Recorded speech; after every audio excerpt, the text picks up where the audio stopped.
Filming Italy, il cinema incontra l'arte, siamo in questo meraviglioso museo dell'Ara Pacis, un'occasione unica perché è un posto speciale, vuoto completamente al pubblico e siamo oggi qui con un attore straordinario che ha avuto una carriera e che ha una carriera incredibile, è un'icona conosciutissima perché per due parole che comunque tutto il mondo ogni volta che lo vede gli ripete e sono diventate quasi delle parole iconiche che quando le dici pensi a quel personaggio che lui ha interpretato. Quindi io voglio ringraziare intanto che è qui con noi Dolph Lundgren, grazie, thank you so much, e voglio ringraziare Steven Gaidos che modererà questa conversazione, vicepresidente di Variety, e quindi voglio veramente ringraziare tutti perché questa sarà un'esperienza incredibile perché andremo sul metaverso e gli studenti potranno quindi vedere questa conversazione in un mondo un po'... noi siamo in un mondo artistico per unire il cinema con l'arte e potranno quindi in qualche modo godere di entrambe le bellezze. Quindi chiedo a Steve di cominciare la masterclass. Go Thank Steve. you, Tiziana. Thank you for having us here in lovely Rome and giving me an opportunity to talk to someone whose career I've followed, I've admired. I even wrote a role for you a zillion years ago, and maybe we'll have to go back and make that movie. Who knows? But, you know, Dolph, looking and preparing for this conversation, a couple of things really hit me. One is what Carlo Gugino and Sebastian Guitaris and I were just talking about, which is indie filmmaking. You are immersed on every level in indie filmmaking now, but you really came in at the top of the studio thing and continue to work at the top of that studio thing. I was looking at some of recent film credits.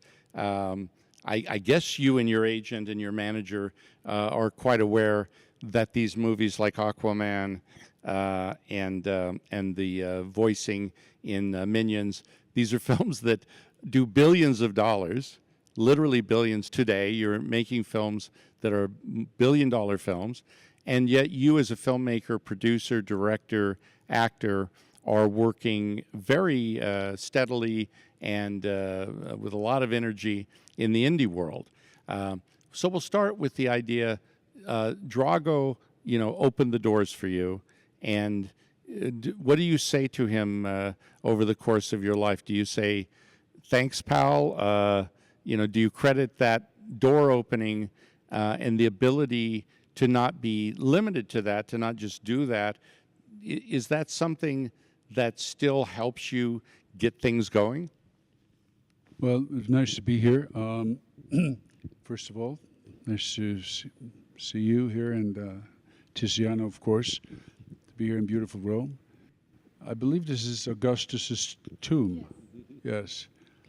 He must have been quite a guy, He was doing well. Yes, he was like a movie star times or 100. a studio chief, maybe. It was exactly a little bit like Louis B. Mayer. Yeah, Harry Cohn kind of guy. Yeah. So, well, okay, interesting. You bring up the fact that I worked in all the aspects of the business. You're right. Yes, I first got in the business in a fairly big movie, Rocky IV, which was MGM at the time, and Stallone, big movie star, and working with people like Carl Weathers and, Burt Young. And I was a kid, didn't know anything.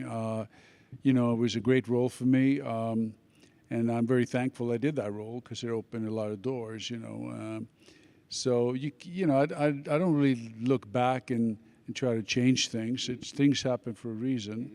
And I ended up pretty soon thereafter. I mean, I did a couple of medium-sized pictures, and then I was in the indie world. So I think that, these are all lessons, and they're all like part of my journey as an actor and as a man.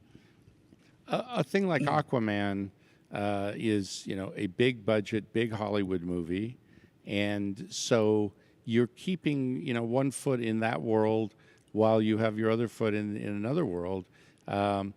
Is it a little jarring to jog back and forth between studio pictures and indie pictures? There's a different budgetary thing, a little bit different ethic, maybe? Well, yeah, they're very different. I did my second audition in 2018 for Aquaman, the first one. My first edition was Rocky IV, 1985. That's fascinating. But Warner Brothers, I think Warner Brothers didn't know if they, if they wanted me. I mean, James Wan wanted me to play the king. He was a big He-Man fan. I guess he played with the toys when he was a kid. He's about that age. I figured that out. So I think he made King Nereus look a bit like He-Man, with the gold armor and everything. So I got that role. But I mean, there are problems in small movies where you don't have enough money and not enough time, and sometimes the distribution isn't that great. But then in the big movies, for instance, the Aquaman sequel, they had a great script and they spent $200 million doing it, and then because one of the cast members was in a legal battle with somebody else, they decided, let's reshoot half of the movie, let's remove her storyline, let's recut it.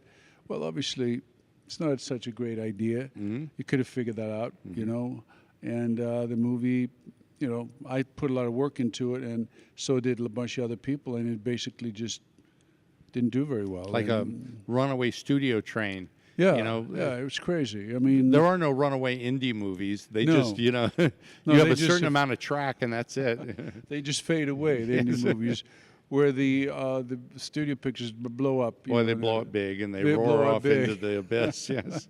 I want to go back to this moment in your beginning with Rocky IV. What's interesting about Rocky IV is it lands dead center the Reagan era. Yeah. It's dead center in the Reagan politics with the Soviets. The whole story that Stallone conjured up, really takes on this moment politically. And there you are with the fourth in a series of movies.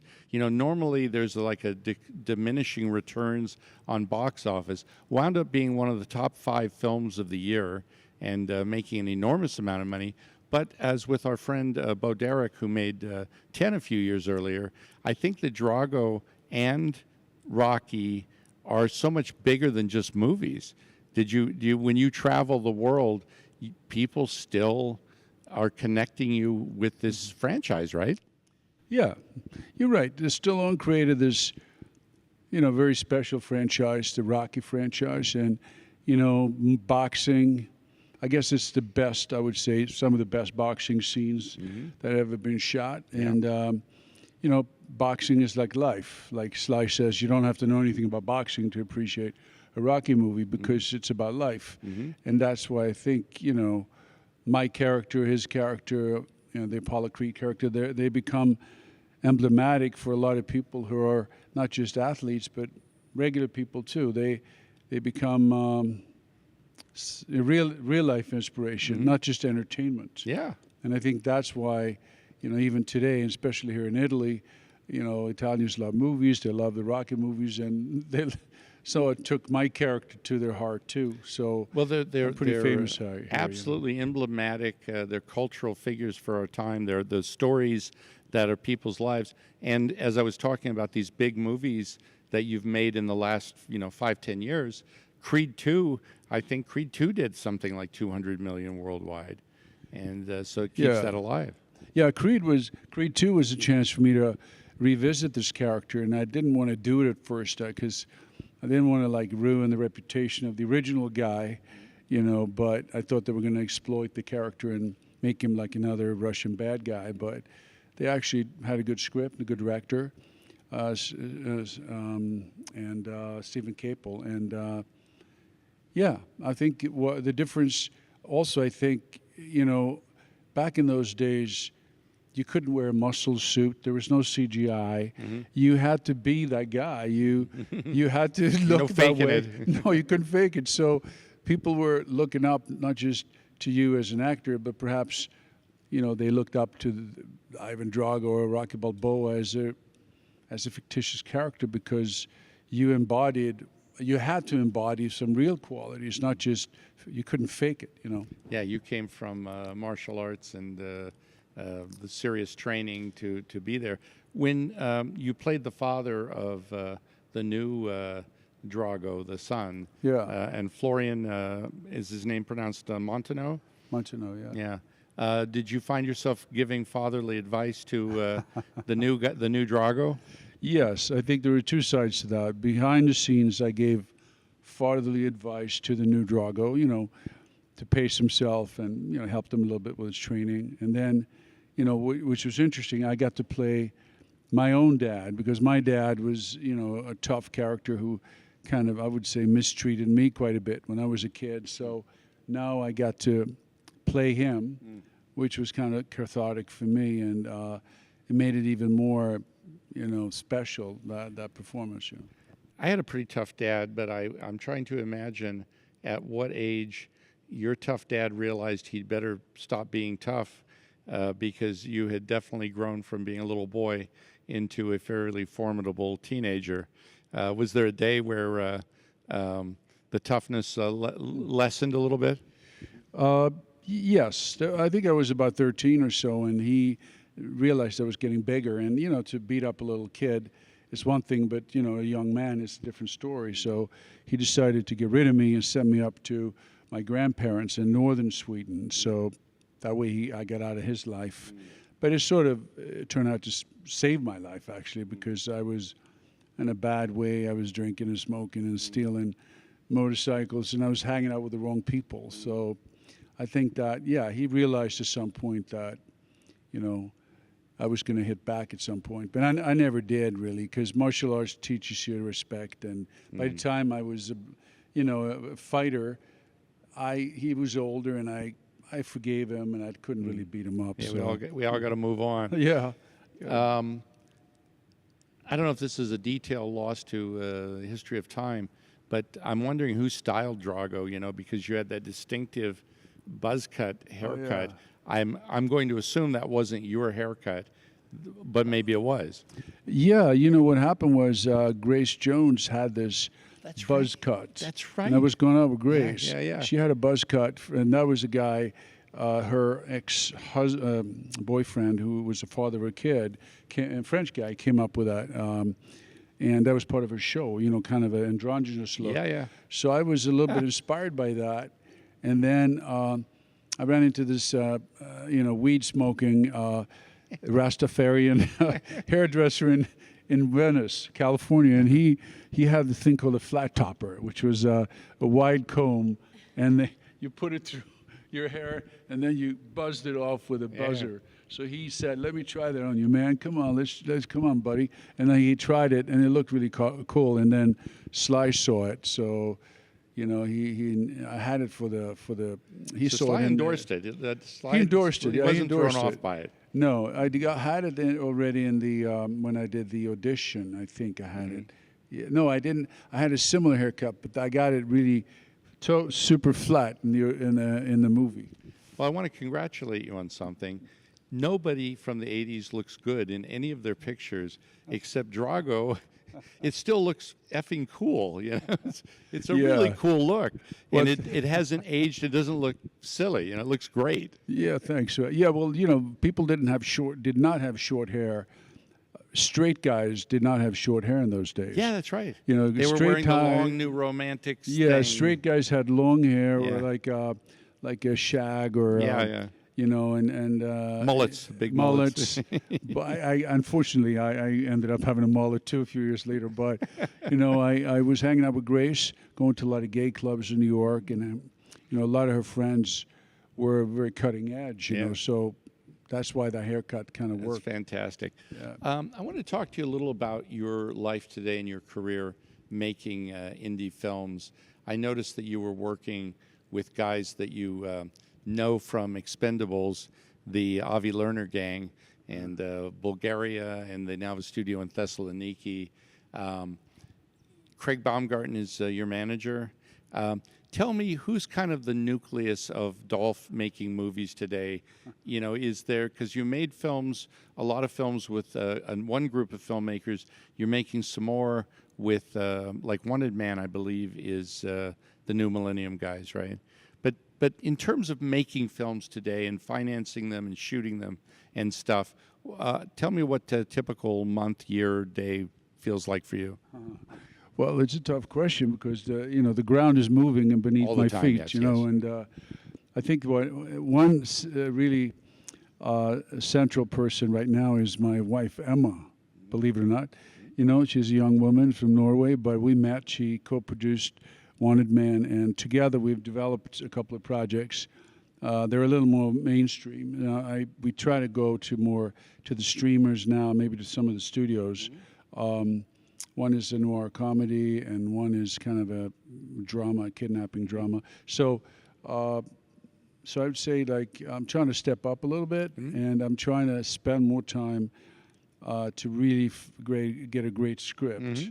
I've sort of, in my past directorial efforts, I've kind of cheated there a little bit, and then you always pay a price, you know, when you shoot the picture.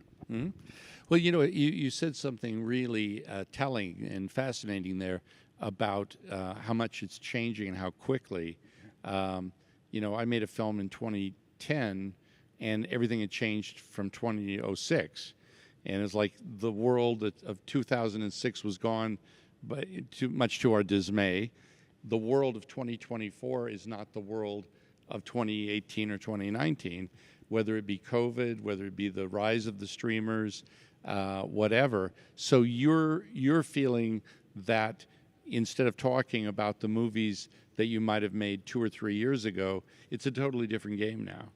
Yeah, I do feel that way. I feel I'm a different person. I think that, you know, the COVID crisis, then all these strikes we had last year, I mean, it's changed a lot now. So I'm trying to sort of, I'm not involved in distribution and production all the time, but I'm trying to kind of get the lay of the land and how do you move a project forward. But I do think that, you know, the writing is very important. And the acting. So if you have good scripts, you usually get a good actor. So I'm trying to get a little old-fashioned, and I'm trying to take more time now. I don't want to rush into things. I've rushed into a lot of stuff in my life, you know, like we all do. Yeah. You know, you want to get it made. You know, somebody like Wanted Man. I get an offer to make it. Well, I made the movie, but don't say no. Was there maybe not the right people to make it with? You know? Yeah. With making films today. Are you looking at stateside? Are you looking at international? Because, you know, the states have subsidies.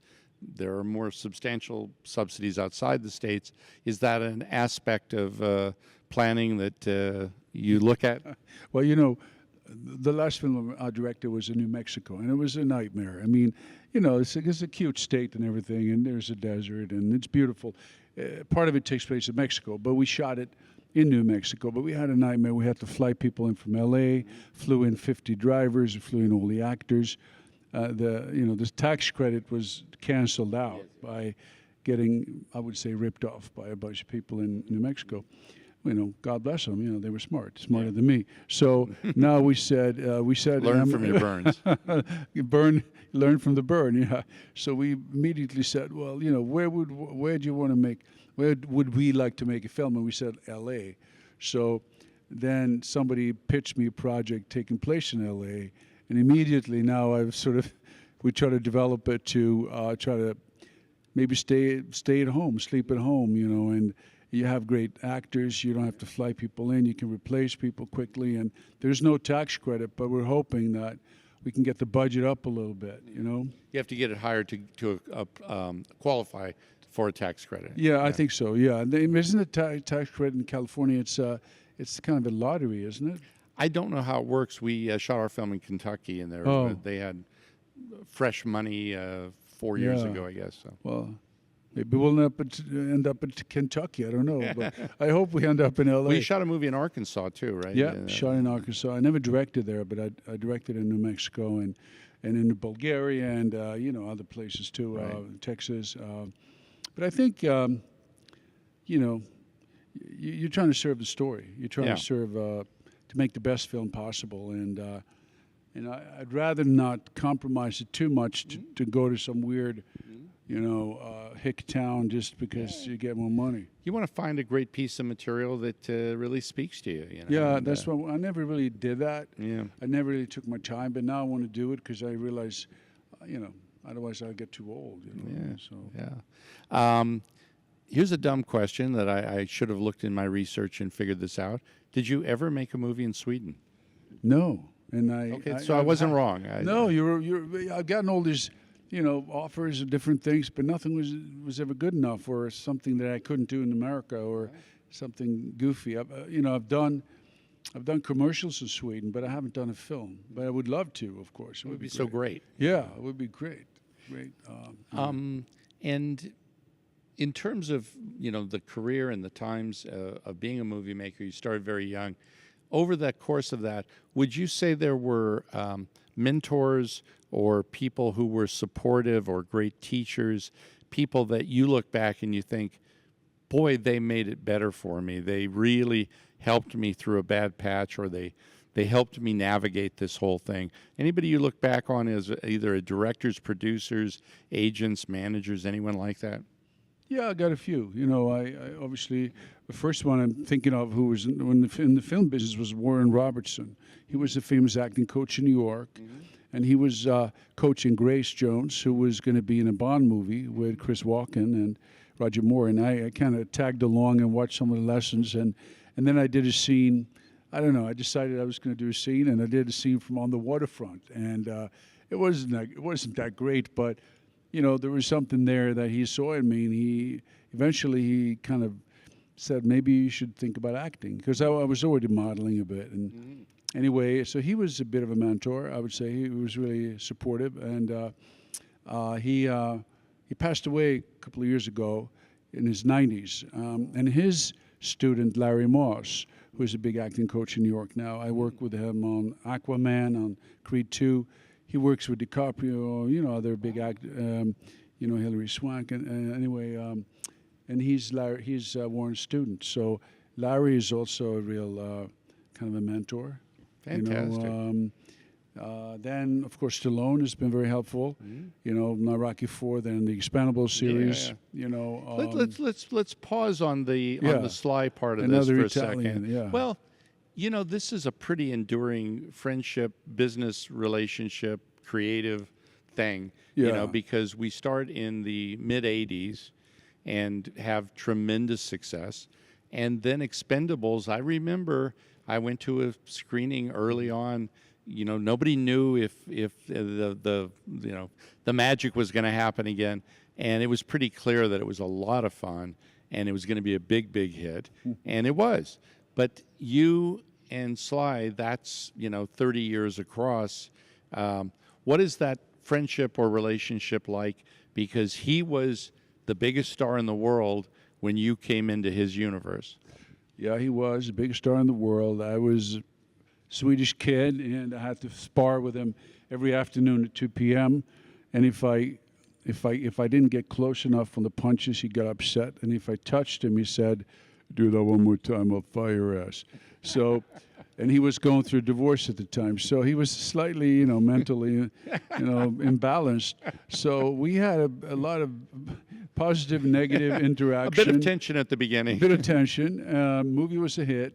Then we had we kind of drifted apart, and he was a huge star, and Arnold came up, who was a friend of mine. I knew him too as an athlete, and then he came back with Expendables, and I remember first time on set, when I showed up, he gave me a big hug, and it felt really cool. Like, yeah, it felt there's something when you're boxing each other for 6 months, in the ring every day, you become friends on another level, like on a biochemical level or something. So, sweating all over each other and beating each other up. So, and that friendship has lasted. Our daughters are friends, and we don't work together anymore, but we're more just like old friends. Yeah. It's interesting going back to that moment where Bruce Willis, Schwarzenegger, Stallone, these are the big stars, but the difference is Dolph and Arnold are like the real thing, and Bruce and Sly are actors. Yeah, and not to mention Randy Couture was in it. He was the heavyweight champion of the world, MMA. Now, that's true. Arnold and I met him on a set of Conan the Destroyer.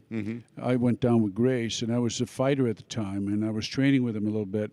in the same gym as him, and he was dating this young girl, Maria Shriver, and then of course they got married later. And Arnold, you know, Grace was throwing these crazy parties in LA when I was training for Rocky IV, and I had to get up at 6 o'clock in the morning to work out with Stallone, so I was sleeping in the guest house. And during one of these parties, it's louder than ever. Somebody's banging on my door, and I'm like, I gotta get some sleep. Shut up, you know, go away. And I just heard his voice going, "It's your trainer. I'm here to check your abs." And I opened the door, and there was Arnold with a big cigar.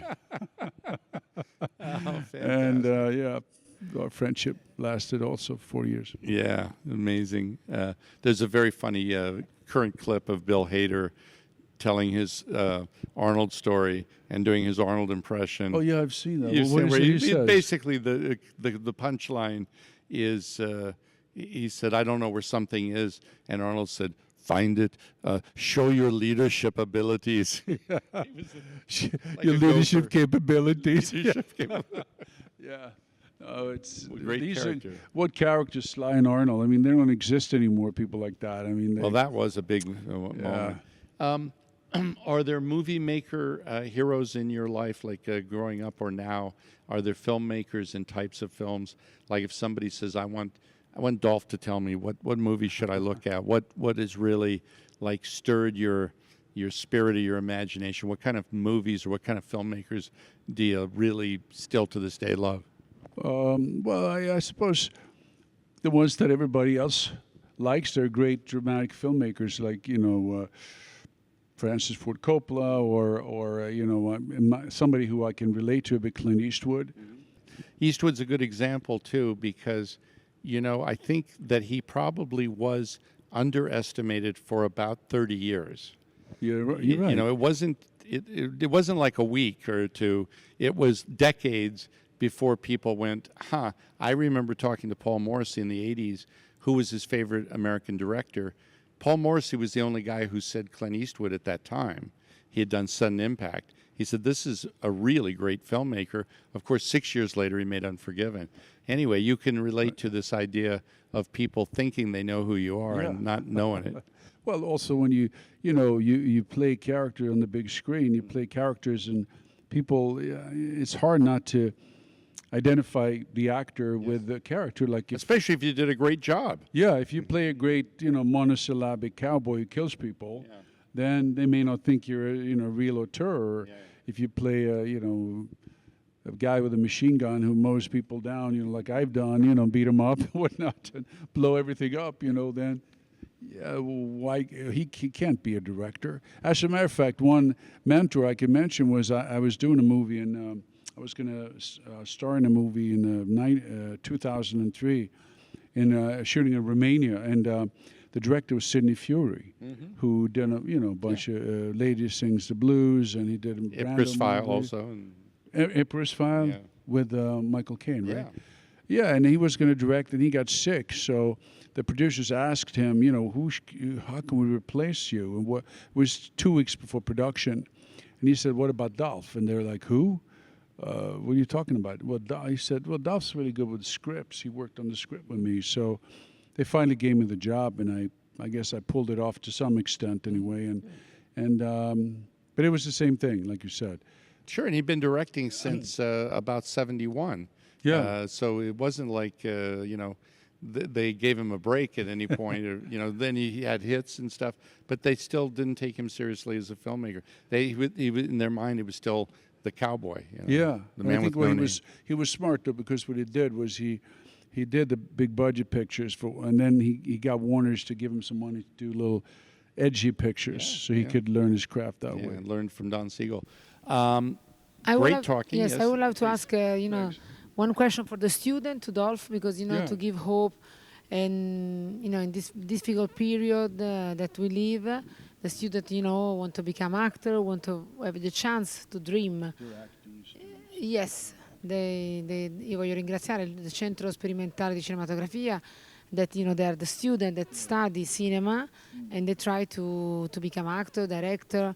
And now the competition is very big, it's very difficult. Maybe the social and the artificial intelligence make them work much difficult than before? What do you think? What you can, what you can suggest to them?